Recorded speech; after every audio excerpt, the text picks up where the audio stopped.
Sunday morning to everybody around the world, right? And what better way to celebrate a Sunday morning after a UFC event that has shocking results? Obviously, for those that don't know what happened, please turn away from this stream right now, or this recording, or this video, or however you're going to consume this in the present time or in the future, because there's going to be spoilers in 5, 4, 3, 2, 1. So here we go. Jack Della Maddalena has defeated Belal Muhammad. Usually, in most fight nights where a champion defends its belt, it's really not a big deal. It's as if the next day goes on like it was any other day. Well, it's not like this with Jack Della Maddalena dethroning Belal Muhammad. Okay, it's very similar to that of, let's say, Ronda Rousey when she was defeated by Holly Holmes. The next day, the whole world gave their input on the particular matter at hand. In other words, they had situations where people talked about how arrogant she was going into the fight and all of these other things, right? How she deserved this loss and how people were happy that she lost as a result of it. Well, you know what? Situations like that, sometimes it's warranted and then other times it's not. Let me tell you where it's not warranted is in this situation. For example, if you like Belal Muhammad and you were devastated by the loss, welcome to combat sports and welcome to sports in general, where you are going to be disappointed for the most part. You are going to have a sense of deflated sense of ego for your favorite fighter, just like how you would for your favorite sports team, right? And sports fans get it all the time because being undefeated is almost impossible in these particular mainstream sports. In fact, it almost never happens. There's not really an undefeated team of any kind, not even in the NBA with the most wins in a season. I believe it was Golden State Warriors. They had 83-9, and the Chicago Bulls had 82-10 or some weird record like that, right? But the point is, you're never undefeated, even as great of a feat that is. But in combat sports, it's becoming a whole lot more common now, where people are not becoming undefeated, where we don't have long-term champions like we did before. Like, for example, when Anderson Silva had a long reign, George St. Pierre had a long reign. Cain Velasquez, for all it's worth, he had a long reign, but not a lot of title defenses because of the injuries that he had going on. Frankie Edgar had a decent amount of reign. Even Ben Henderson had a decent amount of reign. Conor McGregor never had a reign. He had a championship. He dropped it, or not necessarily dropped it. He moved up, fought for it, and never defended at 145 or 155.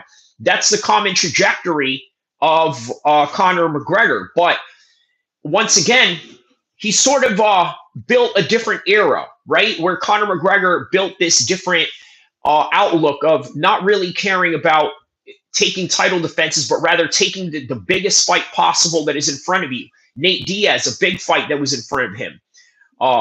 Floyd Mayweather, a big fight that was in front of him. So on and so forth. So as a result of that, it's not like the past. Okay? And not only that, a lot of these guys nowadays, listen, all sports and all combat sports evolve, right? Jack Della Maddalena learned mixed martial arts in its single form.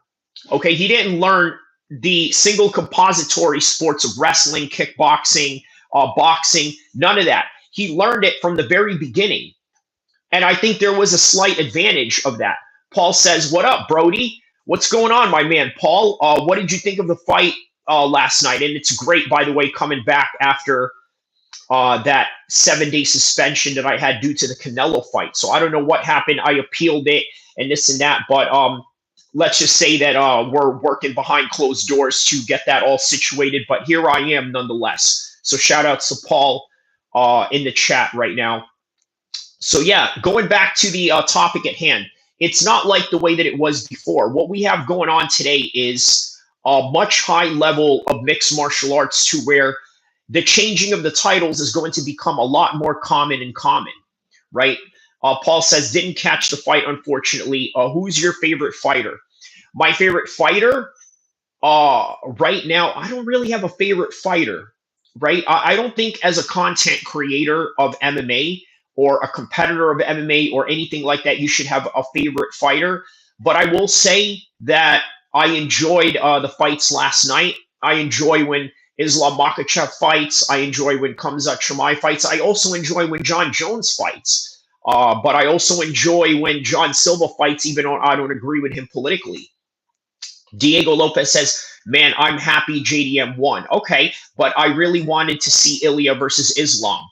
And then Paul says, true. Yes, so I think we may also have a more compelling matchup and also a match that is much more desired for Islam, at least on Islam's side.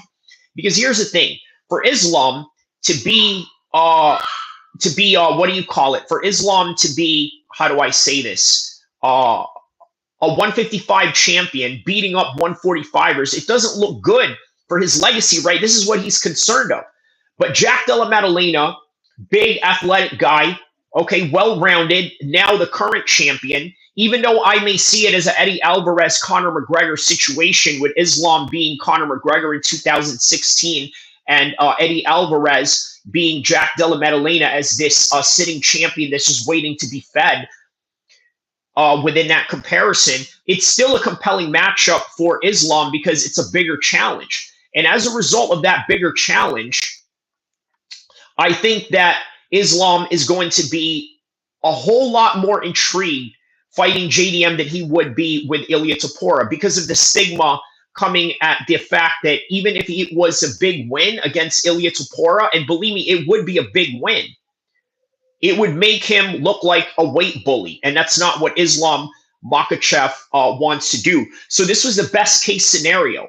Now, look, the other aspect that I wanted to talk about with this, where it's about to get really juicy, okay? I'm going to talk about the juicy part of this particular subject, which is that did Islam and did Islam and Khabib know that this was going to happen? Did they know that this was going to be a for sure thing that JDM was going to win? I'm going to say, and go out on a limb, I'm going to probably say yes. Okay, there's a good chance of that. I'm going to tell you why in a second. I will be right back. I'm going to tell you why. Stay tuned, okay? Because I am about to tell you exactly why they knew this was going to happen. You are about to find out why this was going to happen. I'm about to tell you in just a second. Diego Lopez here says, I'm happy JDM won. Really wanted Islam to win. Toxic Gameplay is what my man with the low haircut now. Kyrie trying to get, nah, I don't have waves or anything like that. I just, like it feels free having your hair like this. But okay, since we're here, this is what I'm going to say regarding why Islam Makhachev and Khabib knew this was going to happen. Okay, so they understand the limits of their fighters. Khabib is not disillusioned with the fighters that he has. He knows and understands their limits. Abu Bakr, he knows his limits. He's seen the limits of other fighters that are in his camp that are not as well known. Even John Kavanagh and people in SBG Ireland, they know the limits of their fighters. This is why sometimes they will advise their fighters not to take certain fights. Now, with this particular fight, did they know that JDM had a chance to beat Belal Muhammad? Yes, they did, because they see MMA in ways that you don't. They understand MMA from the perspective of their fighters, and they understand MMA from the perspective of the other fighters. So as a result of that, they knew that, hey, if we're going to get a chance to fight for a 170 belt, JDM winning is the best case scenario. Is that possible? They thought, you know what, it is possible. But the way that it's looked at, it is as if Belal Muhammad was abandoned by Team Eagle. No, it's not. It's just sometimes being honest. I'll tell you what, I was in the camp of Chad Mendes when he was fighting Jose Aldo, and there were guys in Chad Mendez's camp out here in Sacramento that knew Jose Aldo was going to do Chad Mendes in, if you guys remember that fight. Paul says, sometimes I feel like the ref cuts the fights short. There's a possibility with that. Sometimes they are responsible for the health of these human beings. And so as a result, they have to come up with the best judgment they can possible. So where does Belal Muhammad go from here, right? That's the other story behind this particular topic. Where does he go from here? Marty Miller says Mendes versus Aldo was an incredible fight. Yeah, shout outs to Marty Miller on that one. And Marty Miller, understand this. There were people in the camp of Chad Mendes that knew Jose Aldo was going to do him in. Okay, that's just the reality of it. And that is also the same with Team Eagle. They knew that maybe Belal Muhammad is a bad stylistic matchup for JDM, or rather the reverse. JDM is a bad stylistic matchup, and it showed. He knows how to stuff takedowns. Here's the thing about these Aussie fighters, right? They have a background in rugby. I think Jack has a background in rugby. So does Volkanovski, Tai Tuivasa, all these guys. They have that particular background in them. So as a result of that background, they don't have to be the most proficient wrestler in the likes of somebody that is like Belal Muhammad, who came out here and wrestled all throughout high school. It doesn't have to be that elaborate. It has to just be enough to stuff the takedowns. And also having Craig Jones, yes, shout out to Marty Miller. I think having Craig Jones in his camp was a huge advantage. And also Khabib knows that. He knows and understands Craig Jones. Craig Jones constantly trolls the Dagestanis for banter and this and that. So they're very well aware of him and the profound help that he can provide for his camp.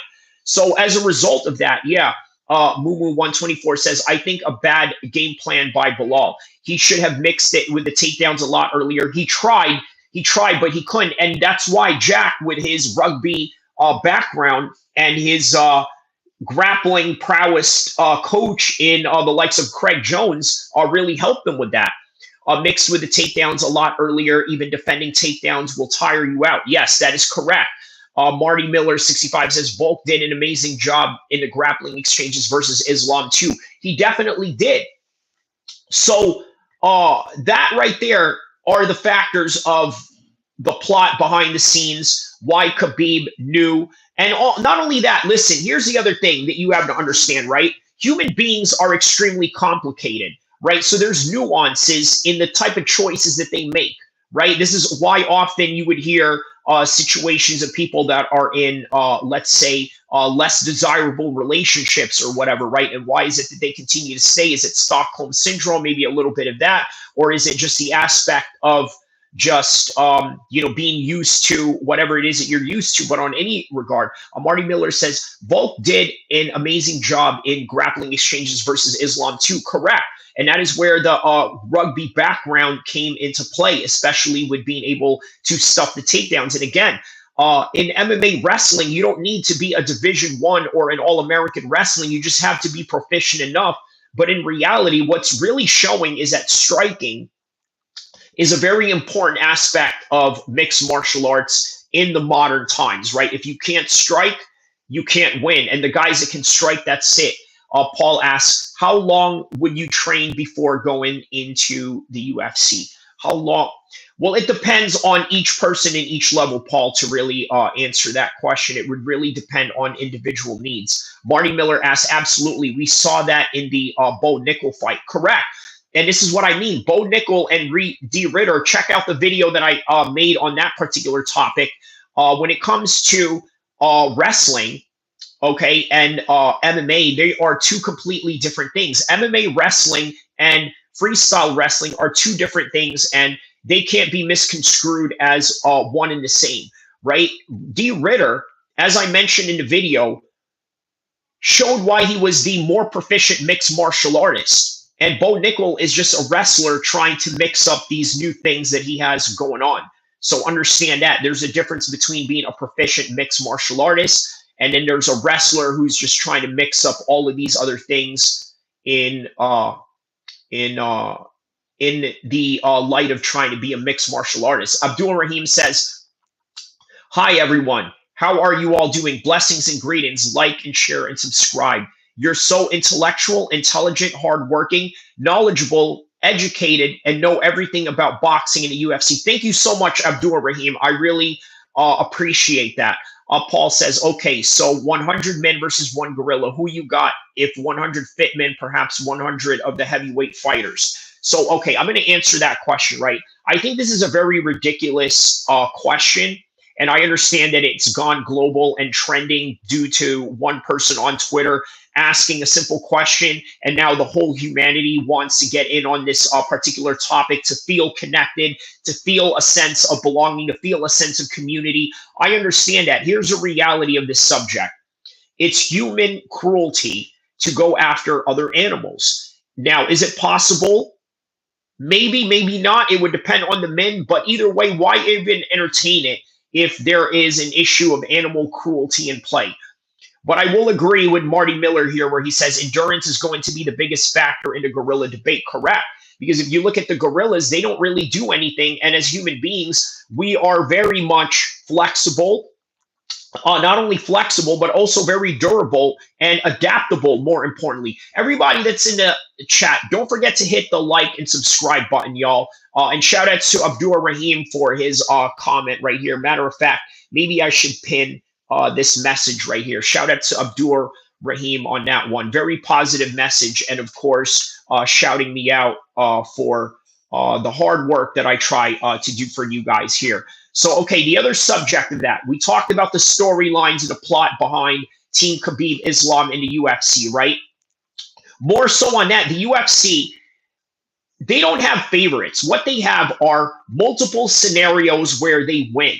And that is the reality of the UFC's brand.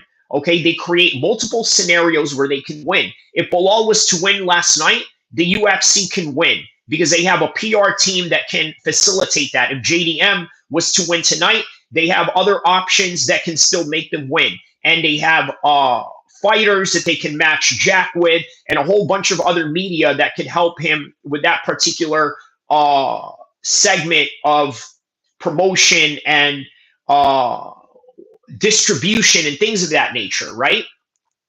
So they don't have a problem with either guy winning or losing or the other. And that's something that people have to understand. So there was no plot really by the UFC. There was no plot by Team Khabib other than the fact that they saw an opportunity where Islam had a dream of becoming a double champ and really waited for Belal Muhammad to either move up to 185 or just, lose the way that he did right now in a stylistic matchup that they knew would have been bad for Belal.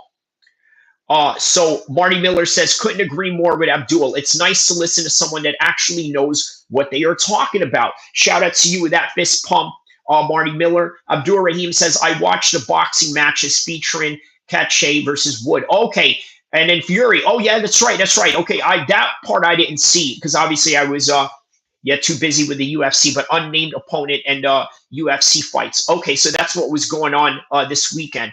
Mumu124 says, what's your early prediction for Islam versus JDM? It's going to be a great fight, bro. Islam is so defensively sound, and JDM on the feet showed his well-roundedness. It's going to be fire. So, Mumu, this is the way that I see it, right? I think that those wrestling exchanges that Belal missed out on JDM, I think that he's going to implement that on JDM. Islam is going to implement that on JDM. And if anything, Islam is going to win this by points. He's not going to knock out Jack Della Maddalena. That's going to be very difficult for me to see. But what I do see are two scenarios. Either Islam submitting him in the later rounds because it's going to be a little bit harder.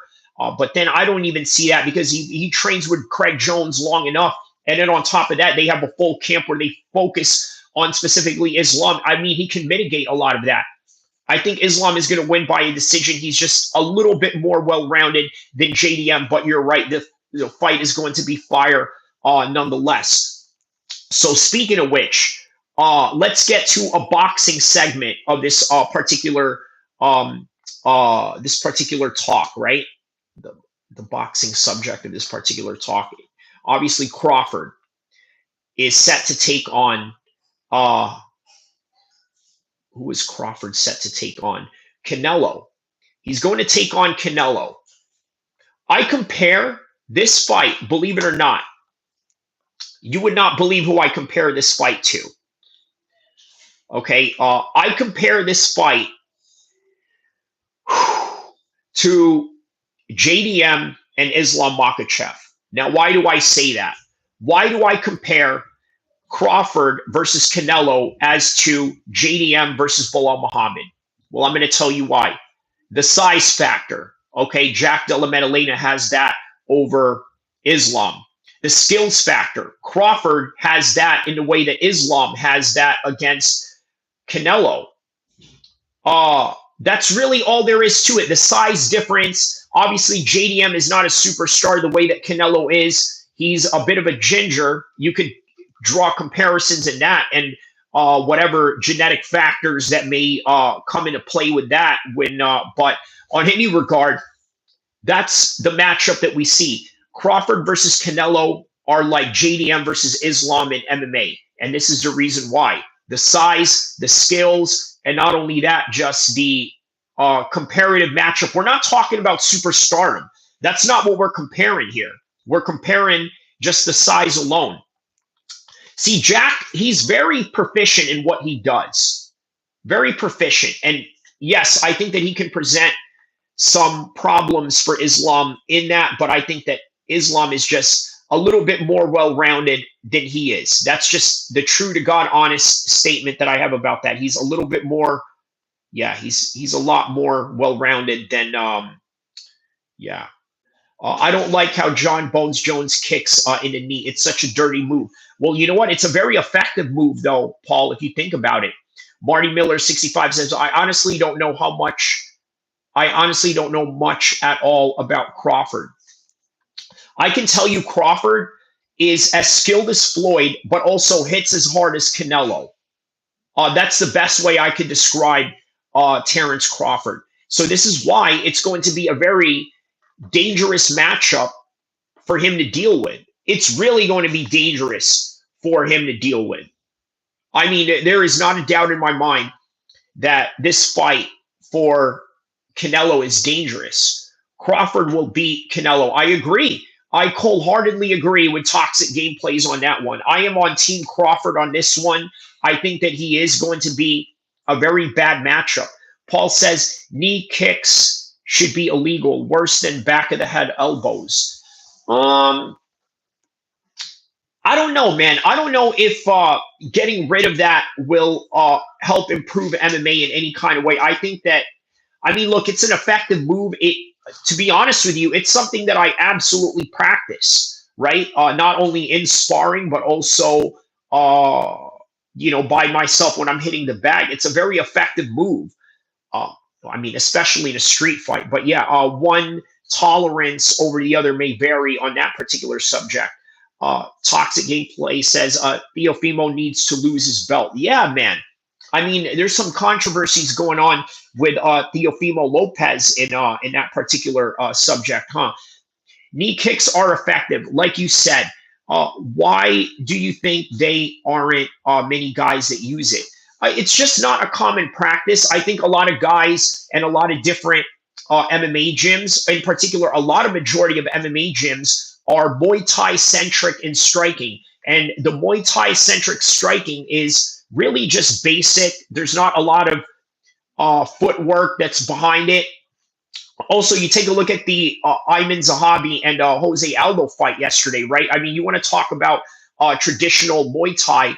Jose Aldo was showing that exactly last night.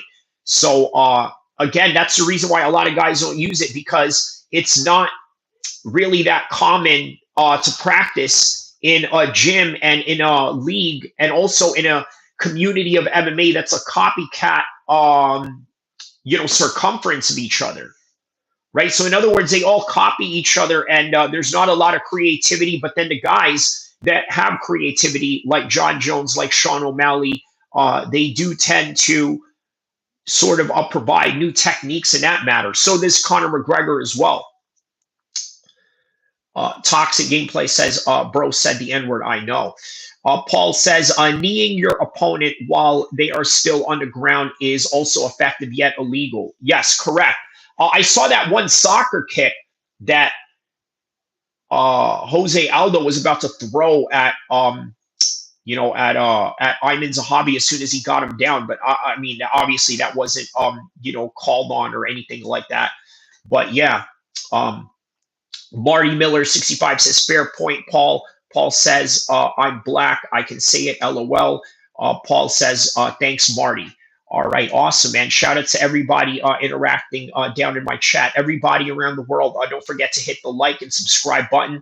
Next subject we're going to talk about is Usyk versus Dubois for the Undisputed Championship of the World Unification Boxing Match, by the way. Dubois is now the IBF champion. Also, you're about to find out why. The details of this outcome will shock you. I honestly think that Dubois can finish Usyk. He's proven it. Look, I know many of you are going to say it was a low blow, it was this and that, but understand they fought in Poland, and Poland is a quintessential ally of Ukraine. I'm just going to put it like that. You guys understand what I'm saying here? Okay. Dubois was screwed in that fight. Okay? Dubois was screwed in that fight. Paul asks, how long have you been training? I mean, basically almost all my life. I'm about to be 40, so I've been training since I was probably 8 years old with a combination of taekwondo, wrestling, various martial arts, even boxing. And then later on got into Muay Thai, competed in Muay Thai, wrestled. Not only that, fought in MMA. So did a little bit of everything and been training for a while. Toxic Adam Gameplay says, bro, Adam is beat Hamza Shiraz. It's hard to argue with that. Paul says, oorah. All right. So why this will shock you, the Usyk and Dubois fight. He's going to finish him.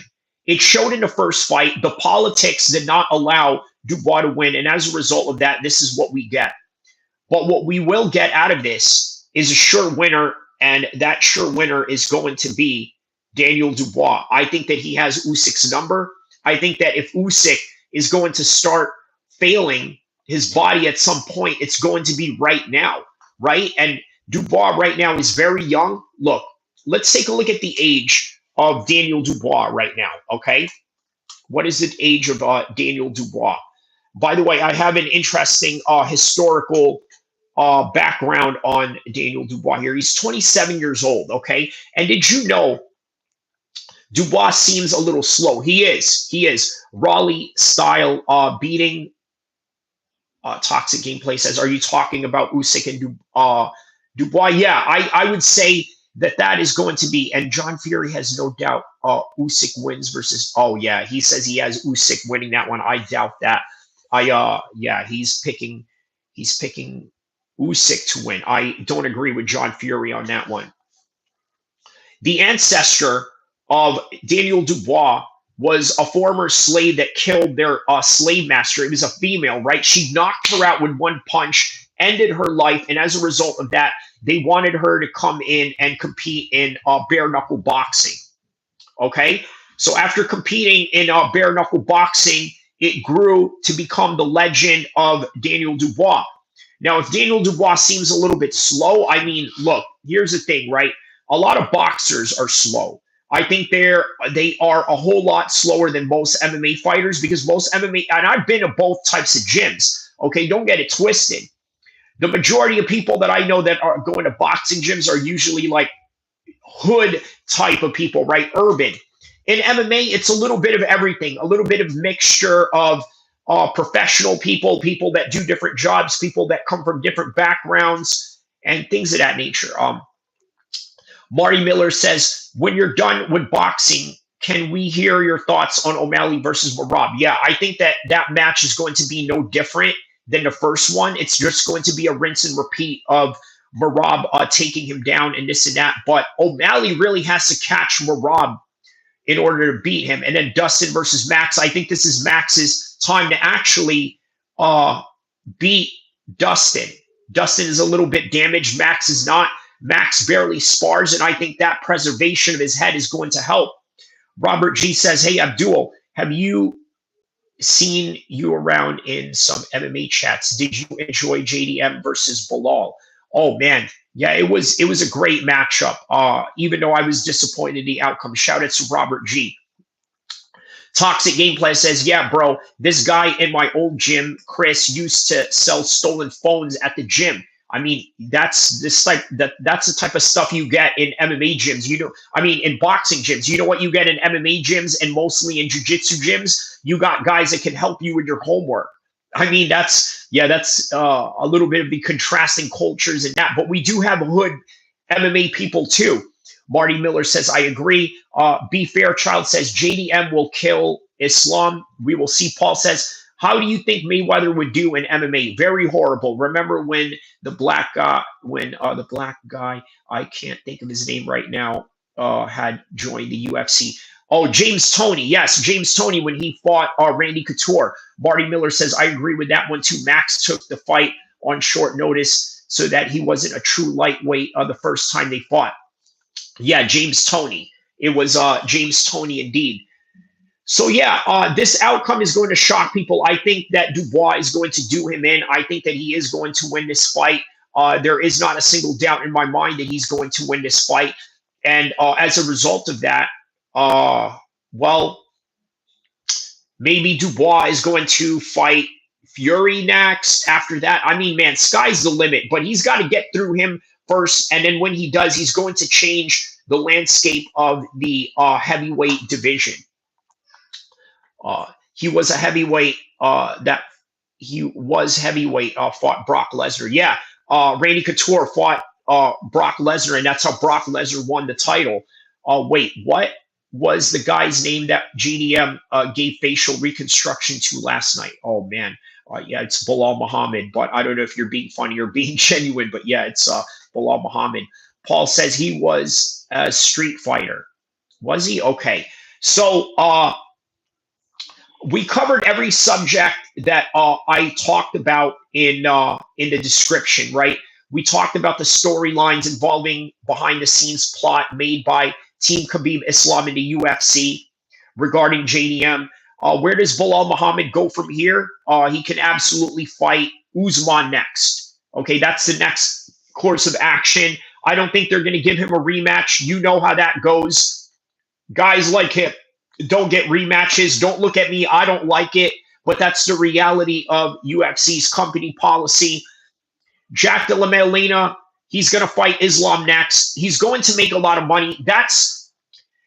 Jack doesn't have to take this fight with Islam. He could say, I want a real 170 guy, but he's going to take it because the UFC is going to incentivize him. We got into some boxing talk. We talked a little bit about Crawford and Canelo set to take place in September. We got plenty of time to talk about that. In the horizon, we got July 19th, Usyk versus Dubois, right? Again, I gave you my prediction on that right now. I think Dubois is going to do him in. But the question is, what will the division look like after Dubois beats him? What is that landscape going to look like in boxing? Find out. Find out. Okay, let's read this first, and then I'll go on a little bit of an intermission. Stay on the chat for me, will you? So, Marty Miller, 65, says, so who's Ilya going to fight at 55? Charles. Yes, correct. That is what it is. Toxic Gameplay says, in another world, Kyrie is an R&B singer. Interesting. Okay. Toxic Gameplay says, Themo might fight Keyshawn Davis next. Ooh, okay. That's a good fight. Okay, next, coming up, we're going to talk about the boxing's heavyweight division for a little bit of some bonus content right here, and then more on Islam and JDM. Stay tuned.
All right, guys, I'm back from that small intermission.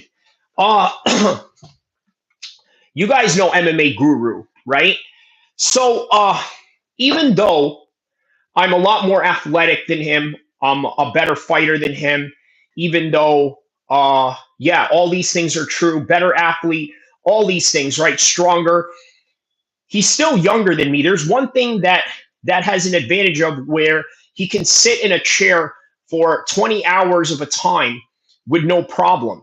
You see, even though I'm more athletic than him, even though I'm faster than him, stronger than him, at my age, I just can't do that. It would not be healthy. But when you're at a young age, you're at an age where you're allowed to, I mean, not allowed, it's not good to abuse your body, but ultimately you can. But at some point, it does affect you. So, a lifestyle of sitting down and being sedentary is not always good.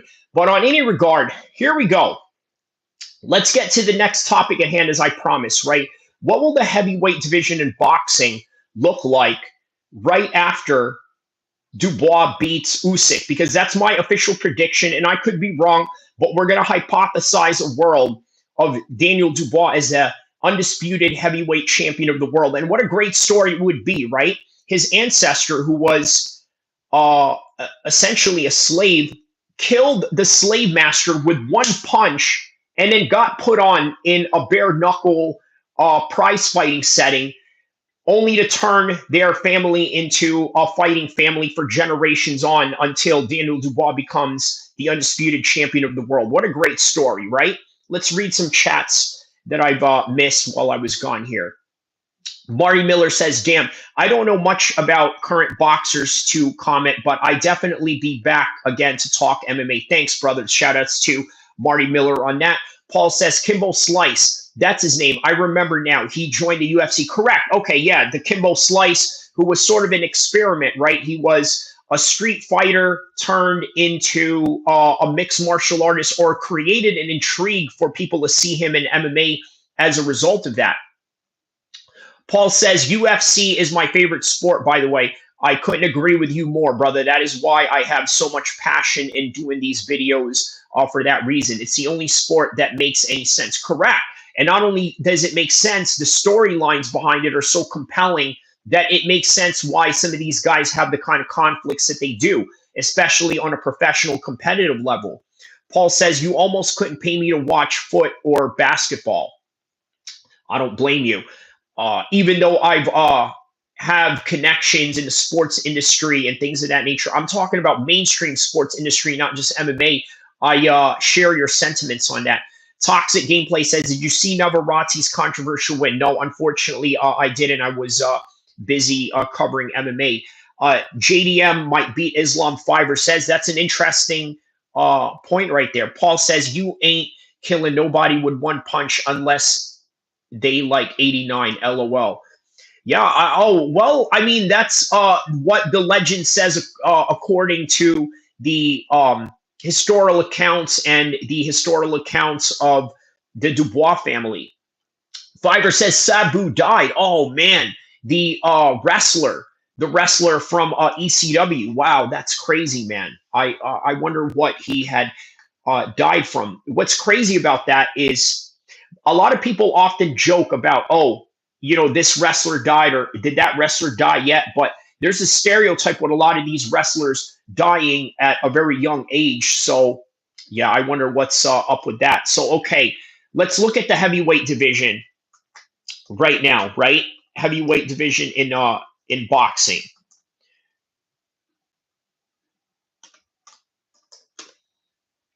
Okay, the top 10 rankings. Fiverr says, yeah, especially ECW Wrestling. Toxic Gameplay says, Navarrete won the fight because of a cut due to a headbutt, but upon the review of the tape, the cut was from a punch, so the fight is going to be turned no contest. Wow. Woo! That's controversial right there. Yeah, that is a controversial situation right there. Yeah, too bad I missed it, unfortunately. So the top 10 heavyweights of the world right now. Alexander Usyk is right up there. Tyson Fury is number 2. I'm sorry, Tyson Fury is number 1. Usyk is the champion. Dubois is number 2. How about this? Parker is number 3. Caballel, 26-0. How about this? Caballel, 26-0 is number 4. Joshua is number 5. Number 7 is Bacoli. So look, Dubois might go and fight Cabal after Alexander Usyk, maybe even Joseph Parker. Joseph Parker is a dark horse, right? He's fighting everybody. Now, you're saying that Tyson Fury is washed? Fiverr says UFC is washed. Bro, MMA was better anyway. Diego Lopez says the heavy steroid usage in WWE is probably the reasons why wrestlers die so young. Diego Lopez, I wish I could say that in a Diego Lopez accent. Let me see if I can do that. The heavy steroids usage in WWE is probably the reason why wrestlers die so young. Man, I'm making Diego Lopez sound like an essay. He's totally not an essay. The dude is a Brazilian who lives in Mexico and has no. Yeah, but I agree with Diego Lopez. Fiverr says I do too. Toxic Gameplays says Joseph Parker can box, but I don't know if he can beat Dubois. Yeah, I think that's going to be a good matchup. Hey, after that, that's the next best matchup coming up. Now, look, you got Hefe Ajagba right here. He just got that draw against Martin Bacoli. But Martin Bacoli is still right up there.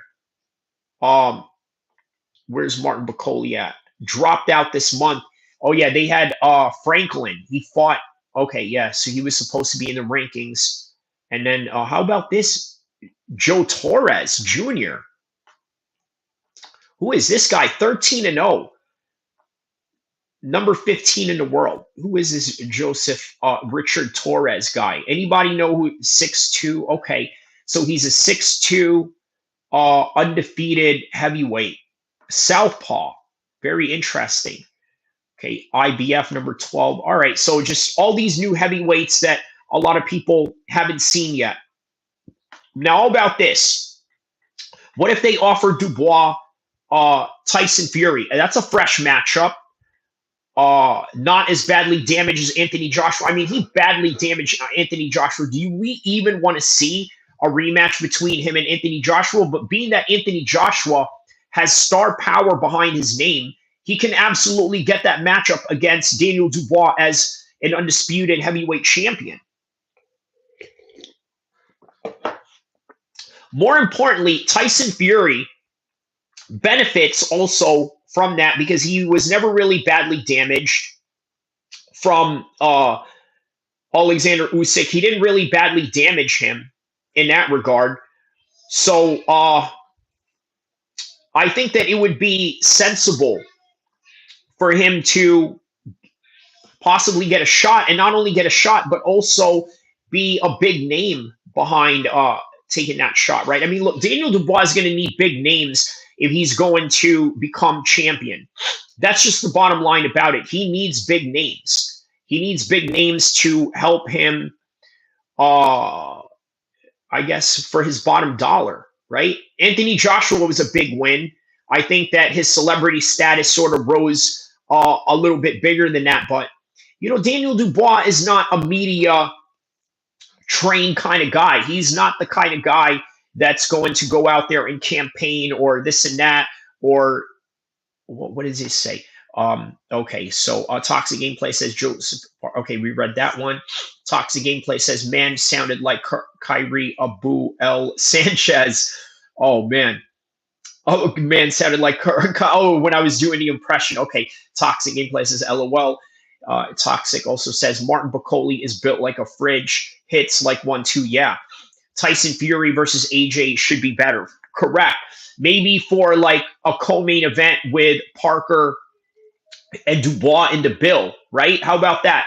Dubois and Parker, main event, co-main event. You got Tyson Fury and Anthony Joshua sort of playing the supporting role as the co-main event for a star-studded event like that. That's what I sort of see happening in the future. Caballel, he's going to have his own card. I mean, that would be interesting to see him fight Hefe Ajagba. I mean, there's just a lot of different fights going on here. And look, Wardley is still undefeated at 18-0. You got Herkovich there. Zhang took a couple of losses, but hey, look, these guys can fight each other over and over again and have different results. That's sort of the beauty of the heavyweight division in boxing right now. So Fiverr says, when is Riyadh season? Those guys usually put on great fights. Terrence Crawford and Canelo are part of, I believe, the Riyadh season. So as a result of being part of the Riyadh season, I think also it's part of Mexican Independence Day weekend as well. Surprisingly enough, isn't it? Yeah, man, that's crazy. It's part of Mexican Independence Day weekend. Interesting. Okay. Somewhere in between that, they're going to have some UFC fights as well, right? That would be interesting. You know what? Let's get back to UFC. Let's look at some UFC events that are going to be in the future. So we know about UFC 317 still up in the air. We don't know 318. We already know it's going to be with Dustin and Max. What is 319? UFC 319. Is there 319 is going to be Chicago, USA. Oh, that's going to be in July. So, okay, put that in perspective. UFC 319 is going to be in July, and it's going to be in Chicago. And look, they got Peter Yan and Sandhagen already as part of that. What did Dana Toxic Gameplay says? Dana promoting this is crazy, is scary. Oh yeah, it is. It is scary. You know who it's scary for? Toxic Gameplays is the future salary of the boxers that are involved. That's who it's going to be scary for. Okay, so just think about that. Okay, it's going to be very scary for the future boxers and their future pay as a result of that. What else? So that's UFC 320. What is UFC 320? September. That's a September card. And yes, and that's going to be in Mexico. So while they got a fight in Mexico, Canelo and Crawford are fighting on the 12th. So that means they're fighting on a Friday. I just realized Canelo and Crawford are fighting on a Friday. Think about that. Look, let's look at the date, okay? Because UFC 320 is Canelo and Crawford. It's 12. So if it's going to be on the 12th, it's expected to take place. So that's what it is. That's what it is. They're collaborating. You see what I'm saying? You see what I'm saying? So UFC 320 is September 13th. Canelo and Crawford are the day before. How awesome is that? What do you guys think about that? Is that an awesome Mexican Independence Day weekend or what? You got UFC Mexico and then you got Canelo versus Crawford. What an action-packed card, right? Fiverr says, are you excited for UFC 316? I am. I really hope that O'Malley does get Merab because it will make the 135 division even more exciting. So Daniel 218 says, Islam's lock of power will show at the welterweight division, and Jack does enough damage to get the win, in my opinion. I'm not going to invalidate your opinion. You are entitled to your opinion, and you know what? There are great possibilities that could absolutely happen. Yeah, there is no doubt about that, Danielle. I'm not going to doubt you on that, Daniel 218. Not at all. That's a great possibility. If you say otherwise, that's not a possibility, man, I don't know. You may not understand MMA to the fullest extent, but you do. You understand MMA, and that's a reality. But we really don't know the extent of the power that Islam Makhachev has. You know who does, though? Daniel Cormier. He understands the depth of what Islam Makhachev could do. Okay, so yeah, man, that's what it is. He dropped Charles. He did. He did drop Charles. Fiverr says Toxic Gameplay says once the big paydays go away, Riyadh season will die.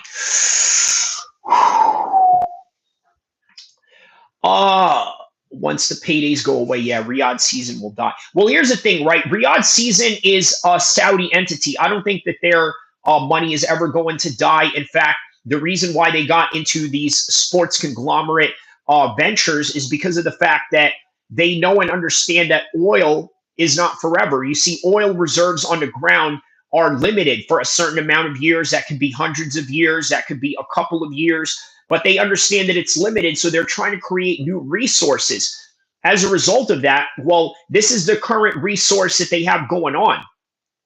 What I will say is that it is only dependent on whether they decide that, hey, you know what, we're not going to fund boxing or MMA anymore, right? That is entirely, dependent on them. If they decide, hey, you know what, we're no longer going to cover the bills for MMA or boxing, and they choose to step out of that circumference, then yeah, that would drastically affect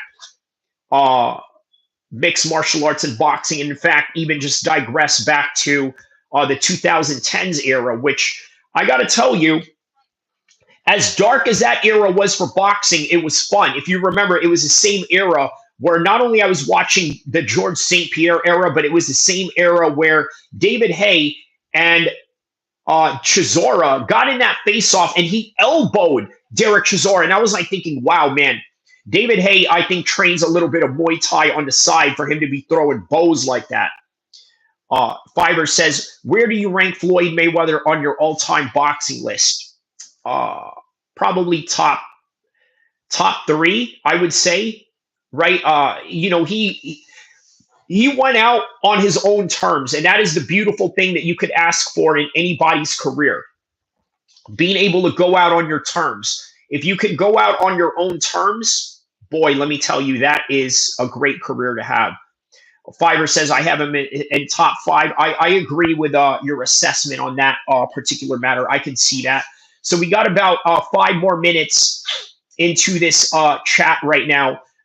Ask any random questions you want right now for the last 5 minutes as we close it off, and then we'll call it a day from here. Just wanted to get this one in. I don't normally do a Sunday stream, but you know what? I may just do it. Hey, I may just stream every day. It seems that you get a fairly good, decent amount of numbers when you do vertical streams. So I'm just going to be doing that, whether I'm at my office studio or whether I'm out on the road or whatever it is that I'm doing.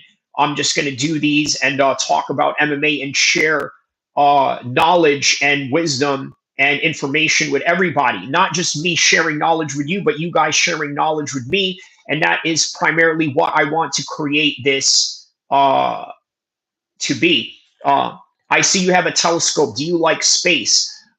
I like it for a design, so I'll just put it like that, right? I sort of have it for a design.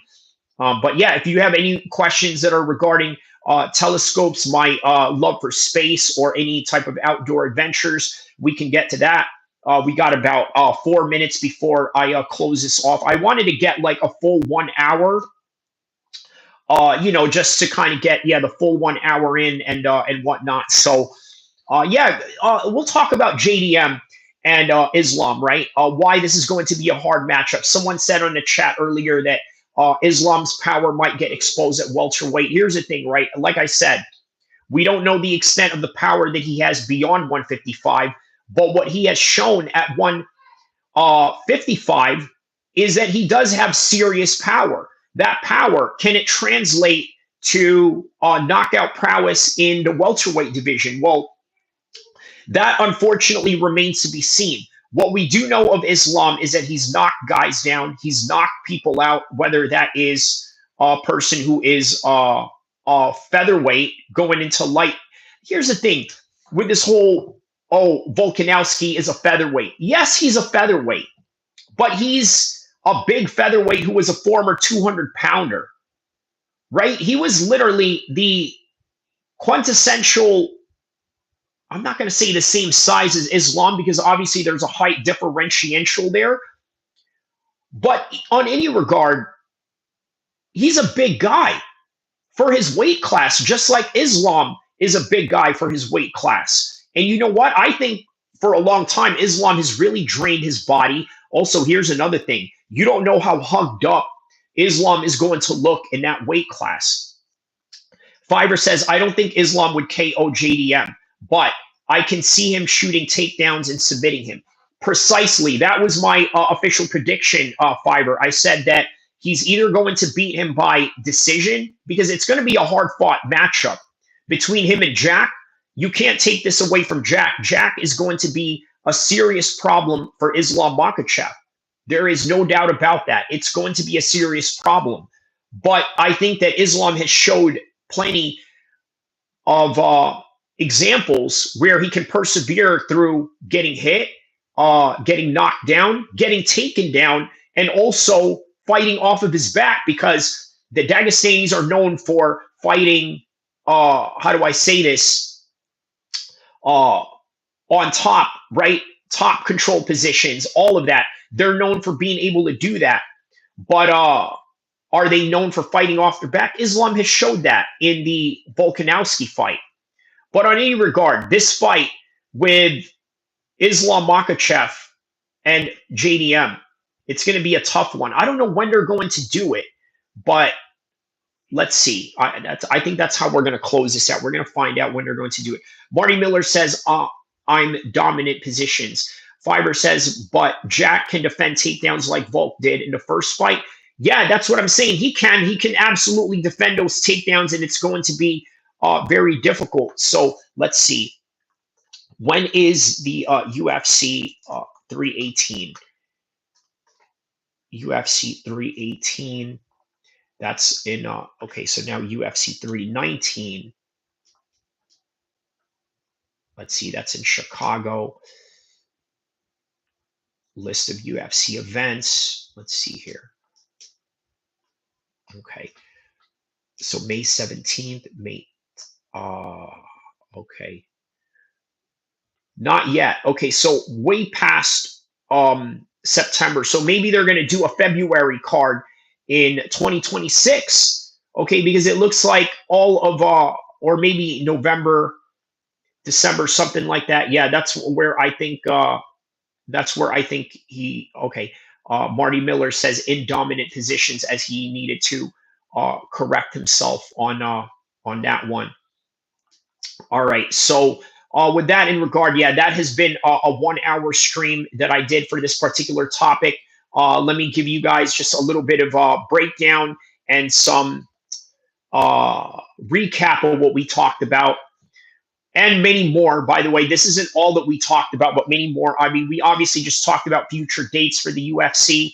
Very important to talk about a recap of UFC 315, the storylines involving behind the scenes plot by Team Khabib, Islam, and the UFC. Where does Belal Muhammad go from here? Like I said, there's a great fight for him and Usman. There's a built-in rivalry there. Jack Della Maddalena going in to fight Islam next, because this is a plan and something that Islam wanted to do and something that the UFC is willing to oblige, and also create an Australian card out of it, bring in their Australian champion to fight a legend like Islam, and a big name at that.